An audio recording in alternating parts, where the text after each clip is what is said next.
Okay, hello, Mankato area Yu-Gi-Oh players, and to any other Yu-Gi-Oh enthusiasts that may have ventured on to this may have reached on Facebook.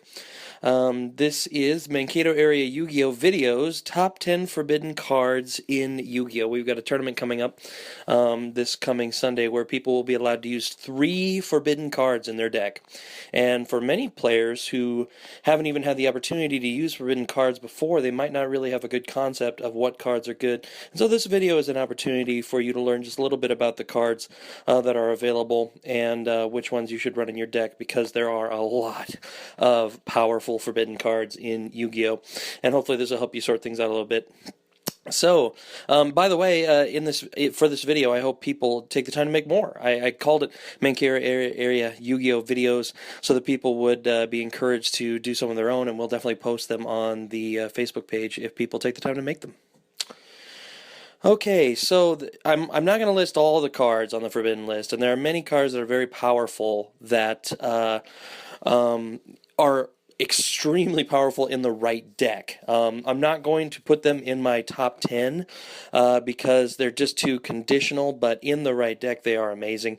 The baby dragons, the dragons that, the little versions of the elemental dragons, they obviously made that deck insanely powerful. That deck won, a deck with baby dragons and the elemental dragons won. I think it was 2013, the World Championships of Yu-Gi-Oh! I watched that duel; it was amazing. Ultimate Offering is great in several decks because there are lots of monsters like the gadgets that allow you to add cards to your hand on summon, and you can summon over and over. It can be abused very easily. Crush Card Virus, if you run a dark deck, is an extremely powerful card. If you're running, like for example, Dark World could take advantage of Crush Card Virus easily because you tribute a monster with 2,000 attack points, and you can destroy all of your opponent's monsters in hand and on the field, and that they draw for the next 3 turns that have 1,500 attack or less. It's extremely devastating. Premature Burial summons from the graveyard, and because it's an equip, if you find ways to send it back to your hand, you can reuse it in the same turn. If you couldn't do that, Call of the Haunted would be better, but that's why Premature Burial is so much better. So if you're running a deck that returns to the hand often, you can utilize Premature Burial very easily. Future Fusion is so powerful. There's so many decks that benefit from Future Fusion. It sends monsters to the graveyard that you need there, and summons a powerful monster. You can recycle the monster that you summon, sends us a proper Fusion summon. So many decks benefit from Future Fusion, particularly Cyber Dragon decks. I'd like to see the card come back. Cyberstein, you pay a buttload of life points to summon basically any fusion monster that doesn't have limiting conditions on its summon. That means, what do you call him? Dragon Master Knight and Blue Eyes Ultimate Dragon. It's an insane amount of life points to pay, but many people can get the win condition really easily with him. And then Dimension Fusion, you pay 2,000 life points on both players summon as many monsters as you want from your remove from play piles. And that, in the right deck, that can be devastating. A lot of people won many duels with that when it was legal. So, before I get into my top 10, these were my honorable mention. They just didn't quite make the cut. Witch of the Black Forest, when it's sent to the graveyard, allows you to add a monster of 1,500 defense or less from your deck to your hand, and people abused the crap out of her when she was legal. It basically gave you access to any card in your deck because most monsters were under 1,500 defense. You could get Jinzo, you could get Monarchs, you could get so many monsters with Witch when she was playable, and people just utilized she was in every deck, and so she's not quite the game breaker she would be in today's game, but she's definitely extremely good. In the right deck, she'd probably be very good. Return from the Different Dimension, most of us are familiar with. Lets you pay half your life points and then summon all of your removed from play monsters. I mean, it's still really broken. I mean, I had a tough time not putting in the top 10 because it can be a game breaker easily. Graceful Charity, for those of you that don't know, allows you to draw 3 cards and discard 2, and that was it. And it was a mainstay in many decks. It's not quite a game breaker, but it's so powerful to send monsters that you want to go to the graveyard and then draw 3 cards. I mean, there's so many benefits to running Graceful Charity in the deck. Magical Scientist, it's so good. You pay 1,000 life points and you can summon a fusion monster from your fusion deck. So long as you could special summon it without fusion summon, and you could bring out so many good cards. You can just swarm the field. You can do it as many times as you want in a turn. So Magical Scientist, you pay 1,000 life points. You do that 4 times in one turn. Basically, it was like the new Soul Charge card that's coming out. That was Magical Scientist. Only it was from your fusion deck, not your graveyard, and so you could do it. You could summon 5 monsters. Can you imagine how broken that would be in today's game? Holy crap! Maybe Magical Scientist should be further up the list because that's really dang good. Of course, Magical Scientists could only summon level 6 or lower monsters, but still amazing. And excuse me. And Raigeki, Raigeki, people would think, what the heck is that not doing in the top 10? Well, in all honesty, in today's game, I mean, the way games go nowadays, they go back and forth so often. I mean, people have ways of wiping out their opponent's field every turn. I mean, it's just ridiculous. And Raigeki is really great, but in all honesty, it's not quite as powerful as it used to be, because you can swarm the field so quickly. Back in the day, where you had to work your balls off just to get 3 monsters on the field, and that you lost them with 1 Raigeki. I mean, that was ridiculous. So Raigeki was good, but it's not quite good enough to be in the top 10. So my top 10 forbidden cards. So get ready. These are the cards you should be picking from your forbidden cards, unless you have a specific goal in mind. You should be picking your cards for the tournament this Sunday from these 10 cards. So I would highly suggest using them. Of course, the number 10, many of us know, Heavy Storm.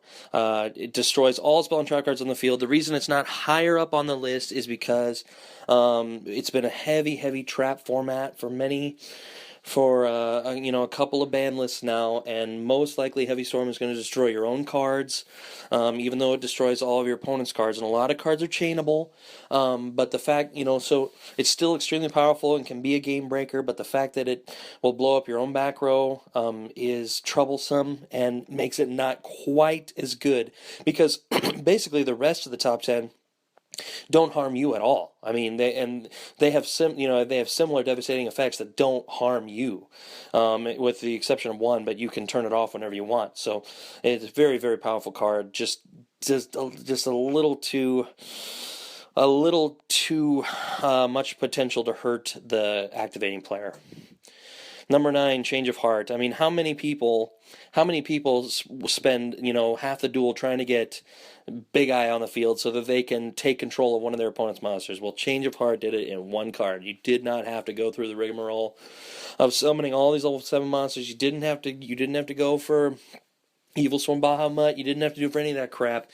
You simply took their monster, and this was so good. There's no conditions for what you can do with it. You can tribute it. You can attack with it. I mean, that's why it's so much better than Mind Control. I mean, it's just, there's so many things that this card can do. When you take control of your opponent's monster, they lose a monster, you gain a monster, and in today's game, that's so broken.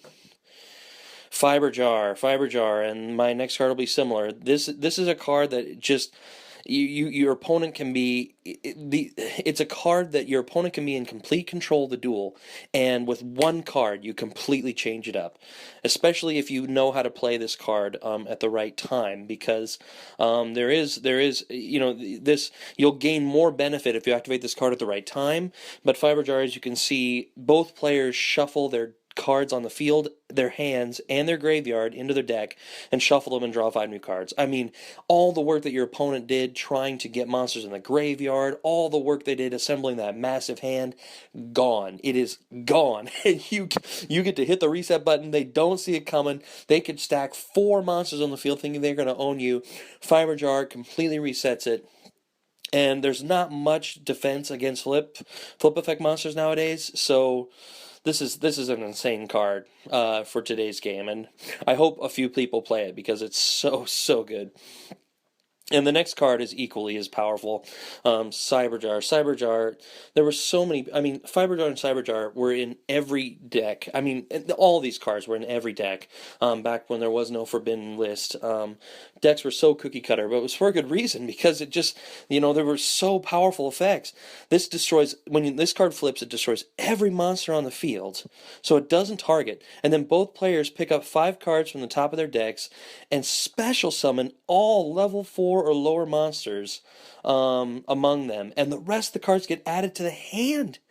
I mean, that is so ridiculously powerful. I mean, it just blows my mind. The only thing that slows this card down is the fact that it's a flip effect monster, which is basically the slowest effect in the game. So you can't depend on it because if it gets destroyed by a Fire Fist Bear or something like that, you're not going to get its effect like some of the cards coming up, but Fiberjar and Cyberjar have such massive effects that if a player is smart, will almost always benefit the activating player. So, very, very fun cards that I think people will enjoy playing. And once again, here we go. Chaos Emperor Dragon Envoy of the End. Why is this card not further up the list? I mean, it is so powerful. The effect of its that it has is just broken beyond belief. You pay 1,000 life points, destroys the cards on the field and in the hand. It annihilates any benefit that your opponent may have been building up, and just in the blink of an eye, it eliminates all that. And to top it all off, your opponent takes damage for times 300 for every card that was sent to the graveyard. I mean, that is just massive. There's so many people who won duels using this card back in the day when it was still legal. There's a reason it's been banned for years and years and years and years. The one thing that keeps this from being at the top of the list is its summoning conditions.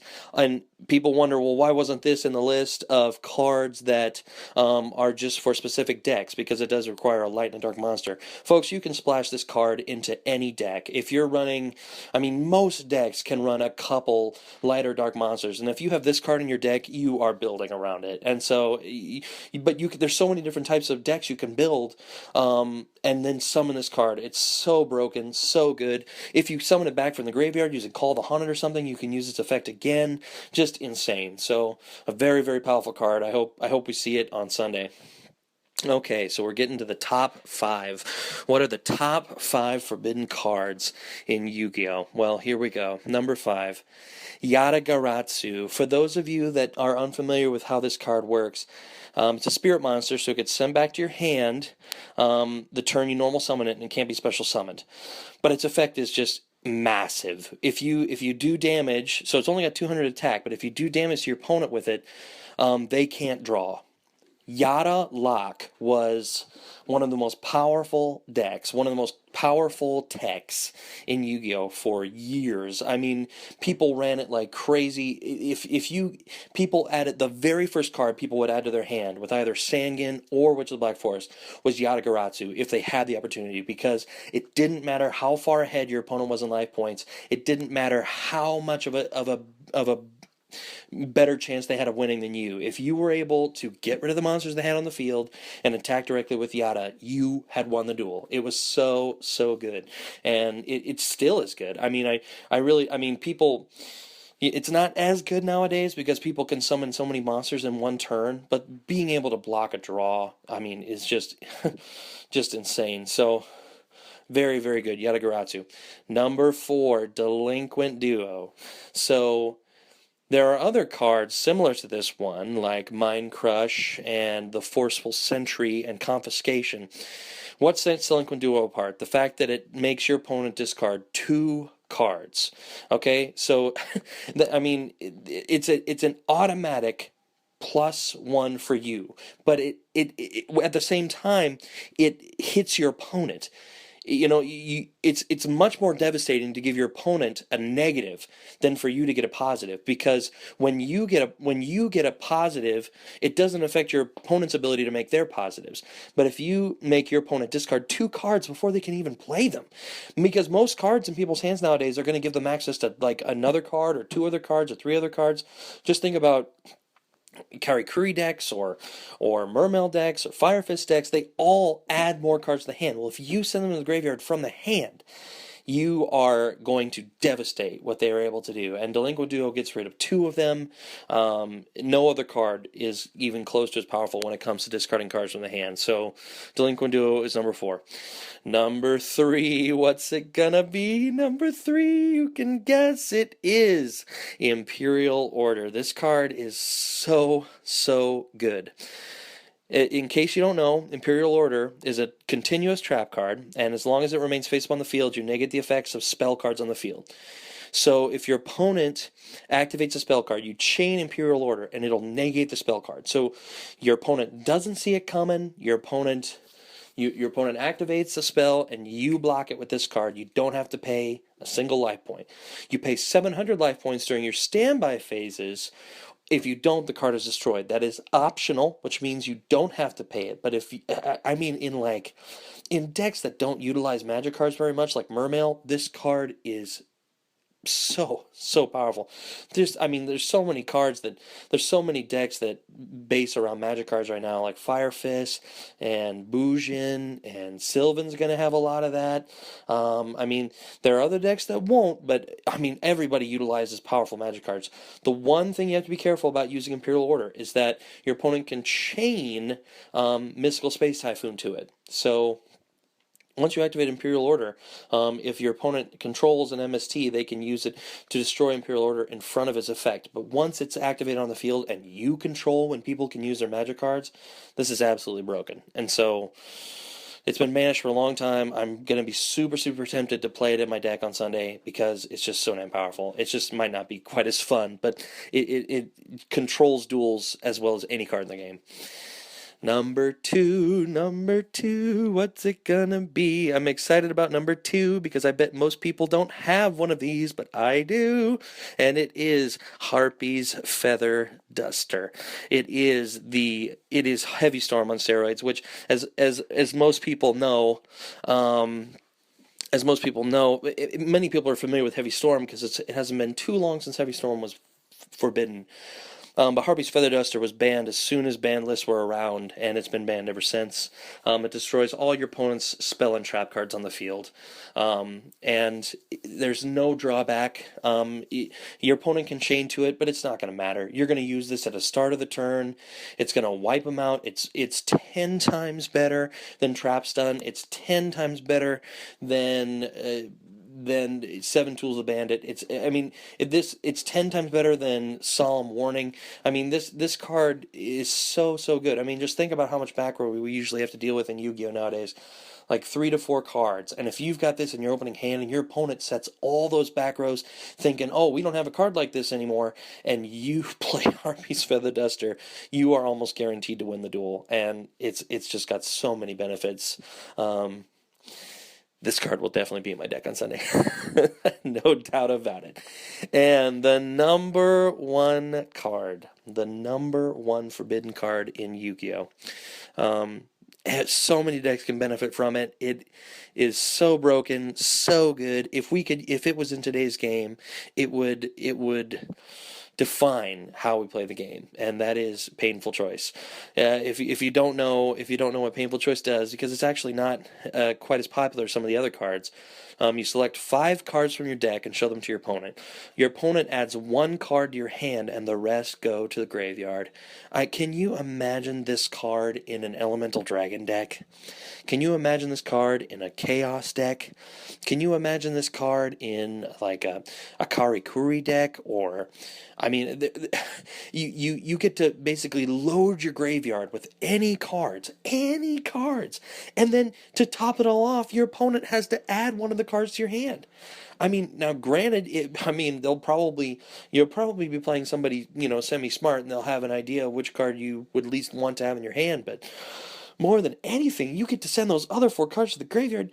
I mean, you are off to the races. You've got pretty much what you need to get the job done. I mean, it is, there's so many, I mean, almost every deck in the game right now benefits from cards in the graveyard. And to get to pick at the start of the duel, or at the, on a turn, 4 cards to just put in there from your deck, I mean, the possibilities with that are endless. So, painful choice. My number one forbidden card of the top 10. I think it is pretty much amazing. So, thank you for watching Mankato area. This has been Mankato area Yu-Gi-Oh videos. It is Joey approved and in more ways than one. So, thanks a lot, guys, and have a good night.